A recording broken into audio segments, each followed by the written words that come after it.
మిథున్ రెడ్డి గారి ఆధ్వర్యంలో ఈ యొక్క తిరంగా యాత్ర ఎంతో గొప్పగా మనందరం కలిసి మన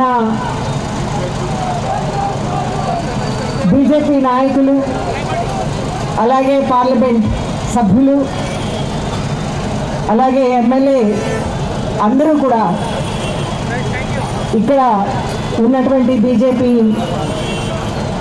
పెద్దలందరికీ కూడా నా నమస్కారాలు తెలియజేస్తూ పేరు పేరున చెప్పాలంటే చాలా సమయం అవుతుంది కనుక దాన్ని క్షమించమని అడుగుతూ ఈరోజు మనం అంతా గర్వించగలగా ఈరోజు మనం ఈ యొక్క తిరంగా యాత్ర ఎంతో వందల మంది వేల మంది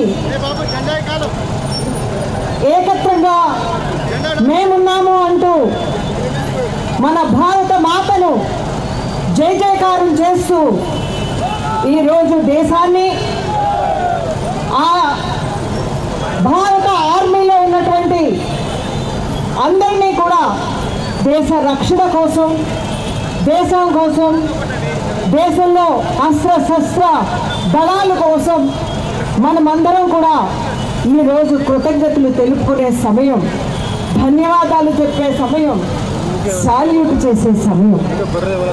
అయితే ఏప్రిల్ 22వ తారీఖు మనం ఎప్పుడు మర్చిపోలేని రోజు.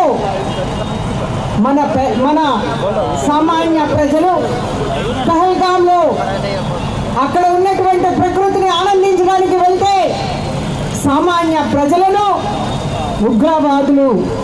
ఉగ్రవాదంతో దాడి చేసి అక్కడ ఉన్నటువంటి ఆడవారిని మగవారిని పక్కకు తప్పించి మతం అడిగి నీ మతం ఏమిటి, నీ పేరేమిటి అని వారి భార్యల ముందే భర్తలను చంపేసిన రోజు.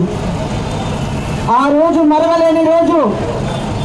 మన భారతదేశ ఆడపడుచుల నుదుటి కుంకుమ బొట్టుని సింధూర్ని తుడిచి వాళ్ళ భర్తలను చంపేసి ఆ భార్య అడిగింది, నా భర్తని చంపితే మరి నన్నెందుకు చంపలేదని.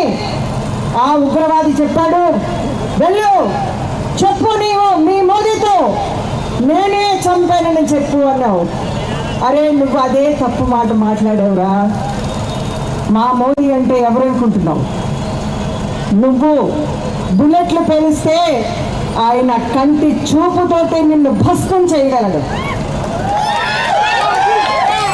అయితే మోదీకి వెళ్ళి చెప్పు అనగానే ఆ ఆడపడుచుల కన్నీళ్లను మోదీ చూశాడు. ఆమె కన్నీళ్లు తుడిచారు, కంకణం కట్టుకున్నారు. కన్నలుగా సూఫీ ఖురేషి అలాగే ఐఏఎఫ్ లో ఉన్నటువంటి ఆఫీసర్ ఆమె మిసెస్ సింగ్, ఆమె కూడా విన్ కమాండర్ వ్యామికా సింగ్, ఆమె కూడా ఇద్దరు వెళ్ళి వీర వనితలుగా ఆ ఉగ్రవాదుల స్థానాన్ని భస్మం చేసి ధ్వంసం చేశారు. దానికి మనం అందరం సాల్యూట్ చేయాలి. కాబట్టి మోదీ హో ముమ్కిన్ హై, మోదీ నహీ తో ముమ్కిన్ నహీ హై. ఆ సూఫీ ఖురేషిని ఏమంది తెలుసా? నేను ముస్లింనే కానీ పాకిస్తాన్ని కాదు, నేను ముస్లింని కానీ ఉగ్రవాదిని కాదు. ఉగ్రవాదులని లెక్కగా పెట్టి వెంటాడి చంపుతాననేది. కాబట్టి ఈరోజు మనం అందరం కూడా మన రెండు రాష్ట్రాల ముద్దు బిడ్డ అయినటువంటి మన వీర సైనికుడైనటువంటి మురళీ నాయక్ గారికి మనం సాల్యూట్ చేయాలి. 14 మందిని వెంటాడి చంపి ఆయన అమరుడయ్యాడు. ఈరోజు ఆ కుటుంబానికి మన దేశం అంతా కూడా ఆ తల్లికి బిడ్డలుగా, ఆ తల్లి కుటుంబాన్ని మన కుటుంబంగా తీసుకోవాలని మీ అందరినీ వేడుకుంటున్నాను. కాబట్టి ఈరోజు నాకు ఈ యొక్క అవకాశాన్ని ఇచ్చి మన దేశం గురించి మాట్లాడడానికి ఒక 2 క్షణాలు నాకు ఆ గర్వంగా నేను చెప్పుకోవడానికి నాకు సమయాన్ని ఇచ్చారు. కాబట్టి మీ అందరికీ కూడా ధన్యవాదాలు తెలుస్తూ మన సైన్యానికి, మన దేశంలో దేశ మాతకి అందరికీ గర్వంగా చెప్పుకుంటూ వందే వందే జై హింద్. ఒక్కసారి అందరం కూడా జాతీయ పతాకాలు పైకి లేపాలి.